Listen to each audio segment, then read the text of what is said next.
Conversas e confabulações. Eu sou o Dr. Paulo Alves, falando de saúde de forma serena, sincera e suave. Nos últimos 3 vídeos tratamos da relação entre a alimentação que comemos e a saúde que temos. As duas coisas estão ligadas, unidas.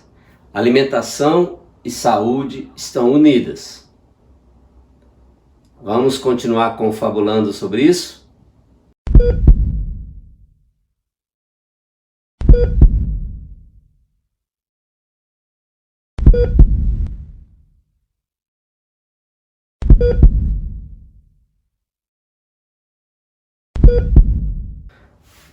No vídeo 29 vocês viram isso aqui, tratando da relação entre alta ingestão de gorduras animais e doenças cardiovasculares.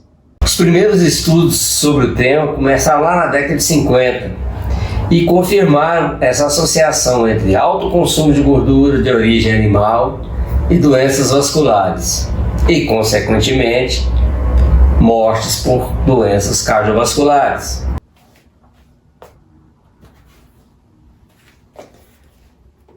Neste livro estão resumidos os resultados de 100 trials que mudaram a história da cardiologia, 100 estudos científicos que mudaram a história da cardiologia no mundo.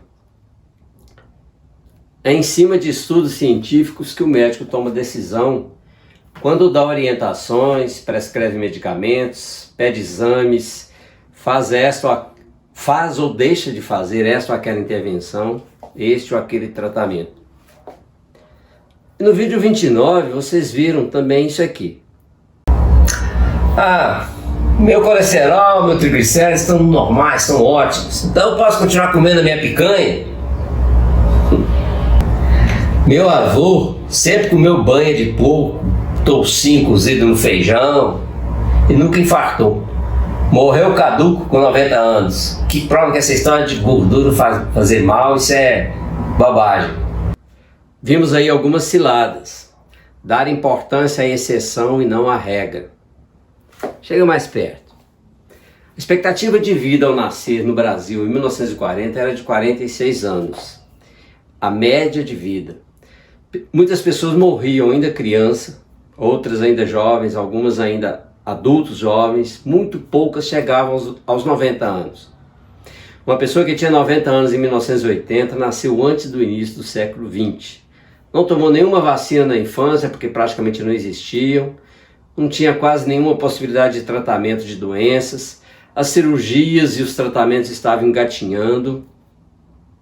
Para alguém vivendo nessas condições, chegar aos 90 anos só tendo saúde perfeita desde o nascimento. Neste ambiente, crianças e adolescentes morriam de doenças infecto-contagiosas evitáveis. Adultos jovens morriam de doenças hoje completamente controláveis. Diabetes, hipertensão, doenças cardíacas todas, doença de Chagas, arritmia, angina, infarto. Doenças gastrointestinais, verminosas e parasitosas eram endêmicas no nosso país e adoeciam os jeca-status Brasil afora. Doenças chamadas crônico-degenerativas, que estão relacionadas com a idade, eram raras, porque poucas pessoas viviam bastante para tê-las.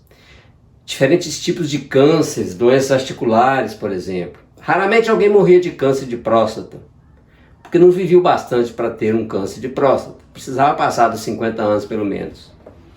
Mas a linha mestra da nossa conversa aqui é a relação da alimentação com a saúde.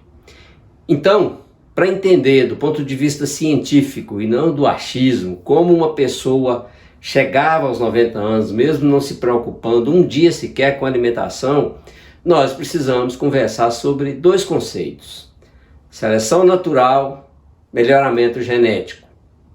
Na natureza, só os indivíduos geneticamente melhores, mais fortes, mais inteligentes, mais astutos, sobrevivem, chegam à idade adulta, se reproduzem e, consequentemente, tendem a gerar descendentes também geneticamente melhores. Isto é seleção natural. No Brasil do século passado, só os indivíduos geneticamente perfeitos chegavam à velhice, porque vivíamos de forma muito próxima à forma natural de vida do mundo animal. nós estávamos todos expostos a um mecanismo de seleção natural. Na produção de alimentos, interferimos para selecionar os melhores exemplares para reproduzirem. Fazemos isso com o manejo dos animais que criamos e com as plantas que cultivamos. O Brasil alimenta 1/5 da população mundial hoje, graças aos avanços nesta área, na produção de grãos e de proteína animal. O homem comum faz isso desde que começou a dominar a agricultura. Meu pai cultivava milho, uma safra por ano. Colhia, armazenava e na hora do novo plantio, entre outubro e novembro, escolhia as melhores espigas, as maiores com os grãos mais graúdos para usar como sementes. Ele não tinha conhecimento científico formal, mas estava fazendo ciência, estava fazendo melhoramento genético.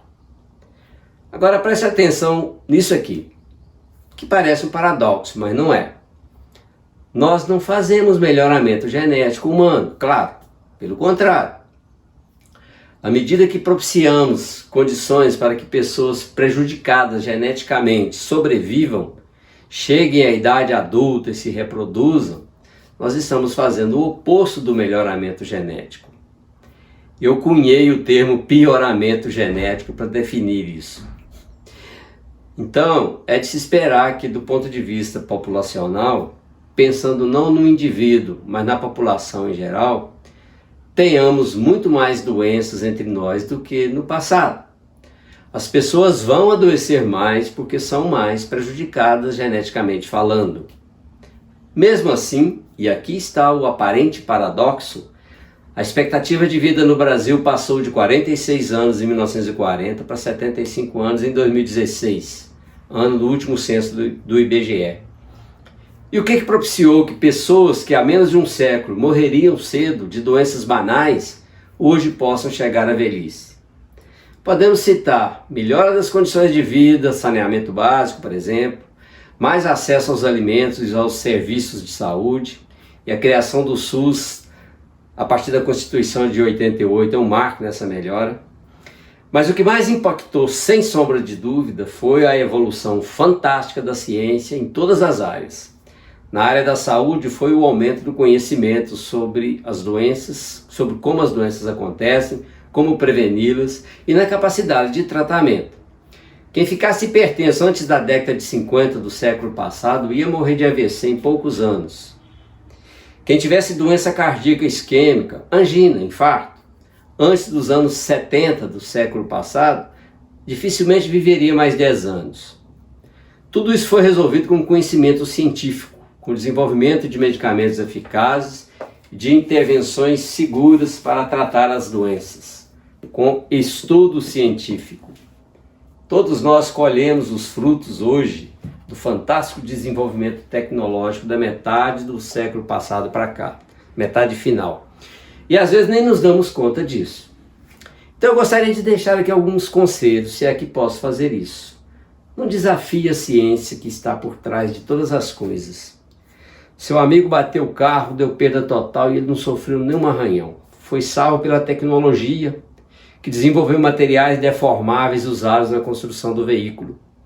Milhares e milhares de horas de estudo, pesquisa, trabalho foram empregados para se chegar àquele ponto. O ponto de se salvar uma vida em um segundo. Você vê um avião gigante de 130 toneladas voando sobre sua cabeça, nem se admira mais. Mas não tem mágica ali. Que não é o tapete voador do Aladim. É o resultado de milhões de horas de estudo, de pesquisa, de trabalho e trilhões de dinheiros investidos.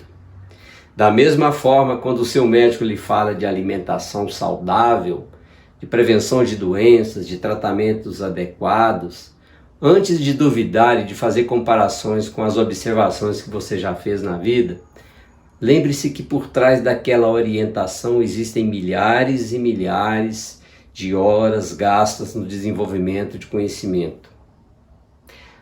Antes de interromper o uso de um medicamento porque você acha que ele está fazendo mal, ou de diminuir a dose do medicamento prescrito pelo seu médico porque você acha que a dose está muito alta, lembre-se de que é humanamente impossível ao médico resumir em 30 minutos de conversa todo o conhecimento que ele acumulou e que evocou na hora de tomar aquela decisão, aquela conduta com você.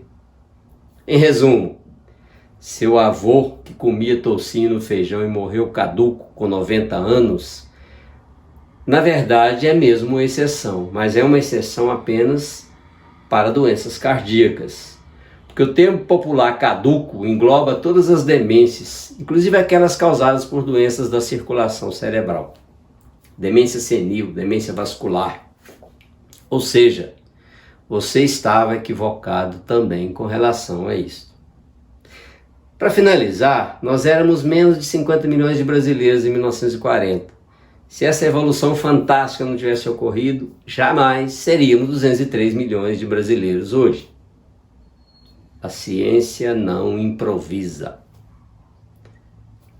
Obrigado pela atenção a este vídeo, parabéns por ter assistido até o fim. Muita gente só vê a introdução, como quem só lê as manchetes do jornal e não lê o texto, a notícia. Jamais consegue entender todo o conteúdo. Me ajude a levar luz para mais caminhos. Deixe seu gostei, seu joinha, compartilhe esse vídeo com seus amigos. Se inscreva no canal se ainda não é inscrito e acione o sininho para receber notificações de novos vídeos. Se tiver dúvidas, perguntas, reclamações, sugestões, comentários a fazer, deixe aqui embaixo nos comentários do vídeo. Eu sou o Dr. Paulo Alves, médico cardiologista.